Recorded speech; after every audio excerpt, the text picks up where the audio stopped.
Buat teman-teman yang ingin belajar menjadi Android developer menggunakan Kotlin, Flutter, atau Java, teman-teman bisa belajar secara gratis melalui channel YouTube kita, Last Day Indonesia. Jangan lupa subscribe karena kita bakal upload video baru setiap minggu. Dan buat teman-teman yang mau belajar secara step by step membuat aplikasi Android, seperti membuat aplikasi kasir, portal berita, video streaming, dan masih banyak lagi, teman-teman bisa kunjungi toko video kursus kita di Tokopedia, Bukalapak, Shopee, Last Day Indonesia. Fasilitas yang teman-teman dapatkan ketika join kursus video di Last Day, teman-teman bisa mendapatkan free update konten via Google Drive dan konsultasi melalui grup private Facebook Last Day Developer.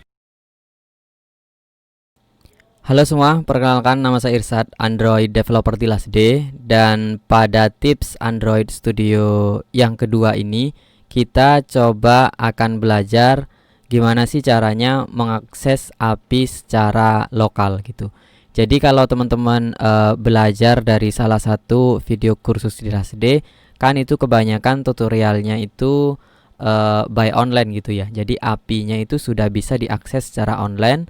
Atau kalau teman-teman mengikuti series sebelumnya, series Android Retrofit menggunakan Java atau Kotlin Android Retrofit, itu juga API yang sudah online. Gimana caranya kalau kita mau mengakses data secara lokal? Jadi kita masih menggunakan exampp seperti ini. Terus data MySQL dan juga API-nya ada di localhost kita atau ada di htdocs kita gitu.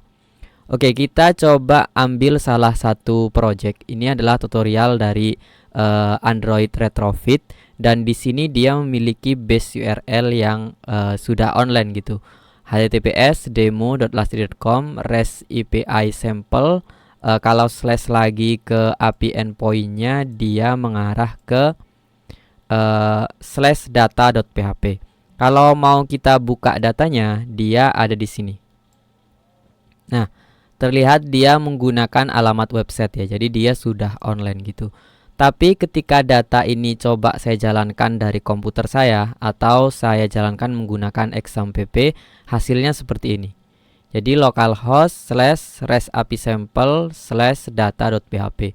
Jadi untuk endpoint atau base URL setelahnya itu sama, cuman bedanya di sini menggunakan alamat website, kalau di sini menggunakan localhost. Artinya kalau localhost saya di sini menjalankannya dari exampp yang saya jalankan gitu.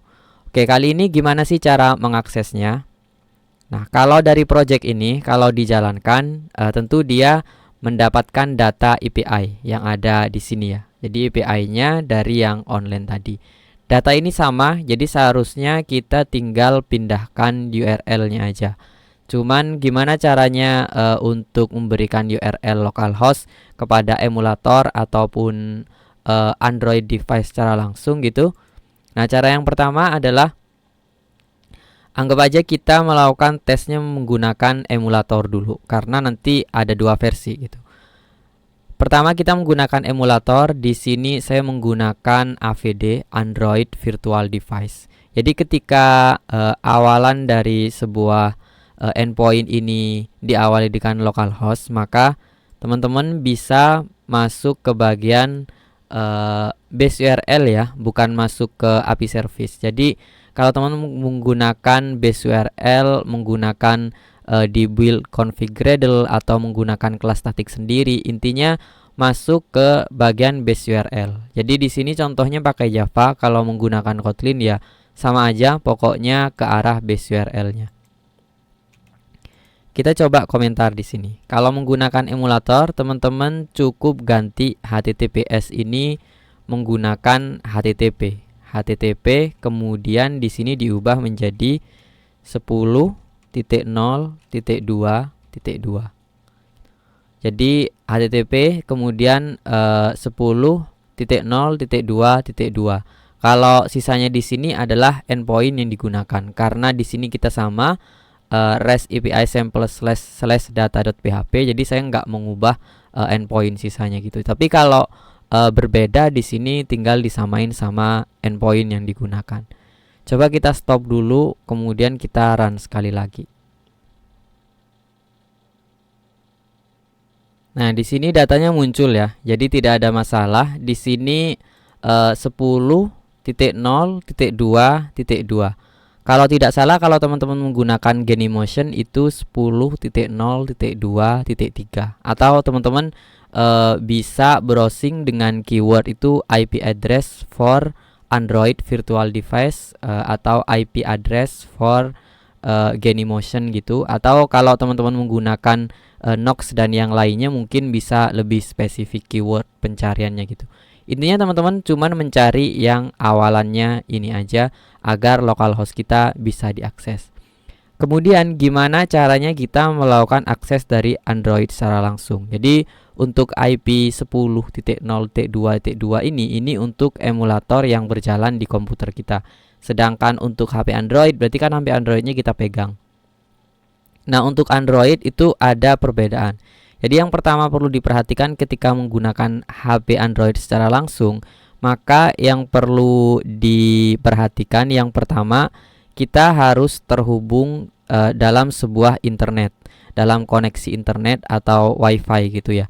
Kemudian HP kita yang kita gunakan untuk testing itu juga harus connect dengan internet yang sama. Jadi kalau kita menggunakan internet di rumah menggunakan modem gitu, jadi komputer connect ke modem, terus kemudian HP juga harus connect ke modem. Jadi intinya dalam satu koneksi internet gitu ya. Kemudian yang perlu teman-teman lakukan adalah masuk ke command prompt. Terus kemudian ketik ipconfig. Kemudian cari di sini IPv4 address di sini ya. Nah, yang teman-teman perlukan adalah IPv4 ini. Kemudian IPv4 ini kita copy. Tetap diawali dengan HTTP ya, bukan HTTPS. Terus kemudian IP-nya kita paste di sini. Nah, jadi seharusnya dengan cara ini saja, ini kita bisa melakukan akses dari HP Android dan juga emulator. Kalau IP address emulator yang tadi tidak bisa kita gunakan di HP Android. Tapi kalau kita menggunakan IPv4 yang kita ambil dari command prompt tadi, ini juga bisa jalan di HP Android. Coba kita stop, kemudian kita jalankan sekali lagi.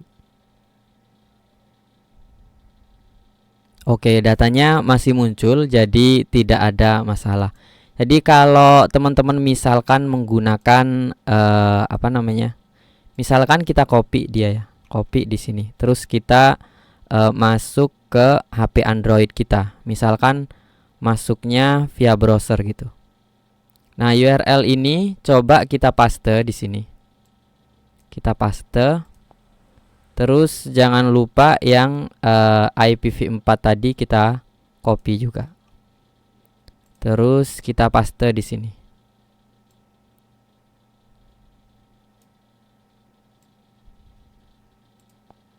Nah, HTTP, kemudian IPv4, kemudian REST API sample data.php.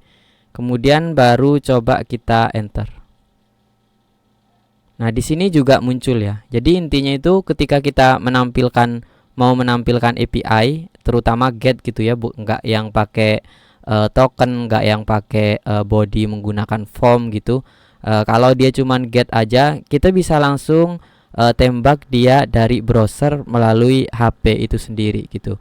Jadi misalkan di tes di Android tidak muncul, teman-teman langsung di copy aja IPv4-nya ke dalam emulator atau HP Android, terus kemudian taruh endpoint-nya di situ, terus coba diakses. Barangkali ada masalah, berarti yang masalah bukan koneksi tentang antar aplikasi, tapi memang endpoint atau data dari server kita itu tidak bisa diakses. Oke, mungkin itu aja untuk video kali ini. Jika teman-teman masih bingung, ada pertanyaan, tulis aja di kolom komentar. Dan yang paling penting jangan lupa subscribe.